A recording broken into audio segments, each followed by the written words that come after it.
আসসালামু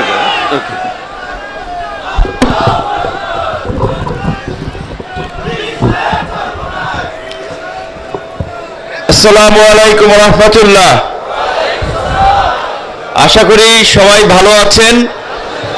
আল্লাহর কাছে শুকরিয়া জ্ঞাপন করছি, গত বছর নিয়ত করে আসতে পারি নাই, এই বছর এই পবিত্র ভূমি এবং এই পবিত্র সমাবেশে, রহমতের সমাবেশ, যেখানে আলেম ওলামা থেকে শুরু করে সাধারণ অসংখ্য আমি মনে করি ভালো মানুষ এবং নেককার বান্দা এখানে উপস্থিত আছে, তাদের মাঝে উপস্থিত হতে পেরেছি।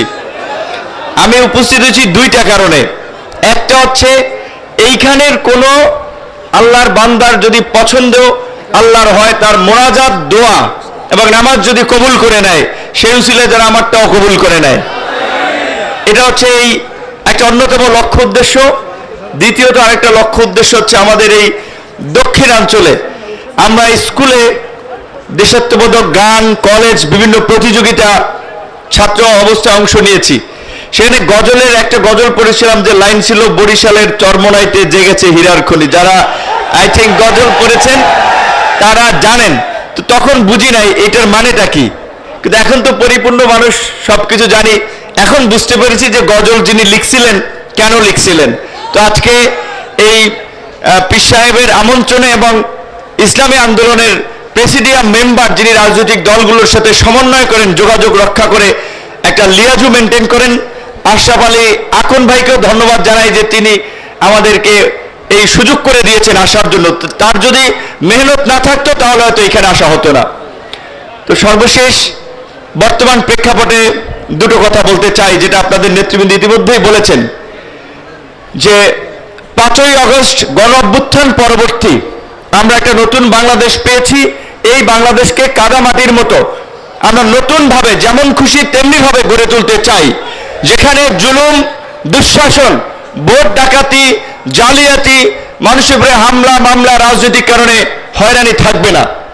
কিন্তু এক ভাইয়ের বক্তব্য আমি পেছন থেকে শুনেছিলাম, এটা সত্য। এখনই কোন কোন রাজনৈতিক দলের উৎপাত শুরু হয়ে গেছে, মনে হয় তারা ক্ষমতায় চলে এসেছে। এইটা হতে দেওয়া যাবে না।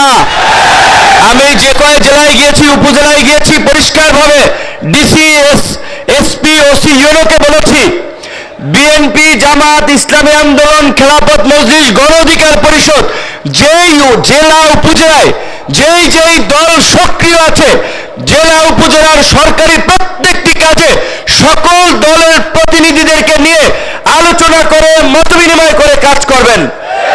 এই যে বিজিডি, বিএসএফ, বয়স্ক ভাতা, ওএমএস, টিসিবি, বিভিন্ন ধরনের যে সরকারি কার্যক্রম আছে, কোন রাজনৈতিক দলকে প্রাধান্য দিয়ে বাকিদেরকে গোড়ায় ধরবেন না, এটা হবে না। সমস্ত রাজনৈতিক দলের নেতৃবৃন্দ যারা এই গণ অভ্যুত্থানে ভূমিকা রেখেছে, তাদের সাথে আলাপ আলোচনা করে তাদেরকে নিয়ে প্রকৃত যারা ভুক্তভোগী তাদের লিস্ট তৈরি করতে হবে।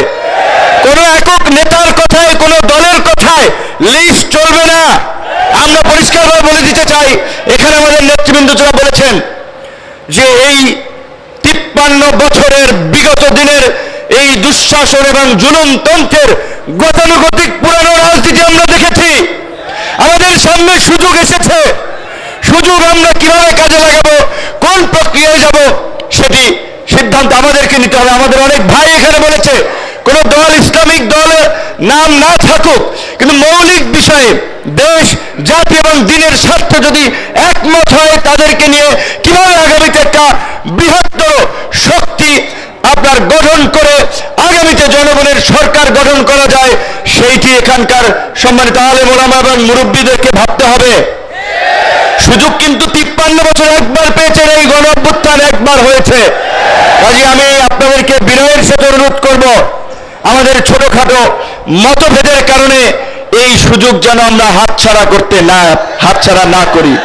এখানে আলেম ওলামারা যারাই আছেন, মুফতি সাহেব বরিশাল নির্বাচনে তার মতো মানুষ, যাদেরকে পা সালাম করার জন্য, জুতা টানার জন্য কত লোক রেডি থাকে, এই নির্বাচনে দেখেছেন কতিপয় ছাত্রলীগের, এই যুবলীগের লোকেরা চরিত্র ঠিক নাই, মাথা ঠিক নাই, নেশা পানি করে এই সমস্ত মানুষ লাঞ্ছিত করছে। মামুনুল হক থেকে শুরু করে অসংখ্য আলেম ওলামাদের উপরে গত কয়েক বছরে যে নির্যাতন, নিপীড়ন, নিষ্পেষণ হয়েছে আপনারা সকলেই দেখেছেন।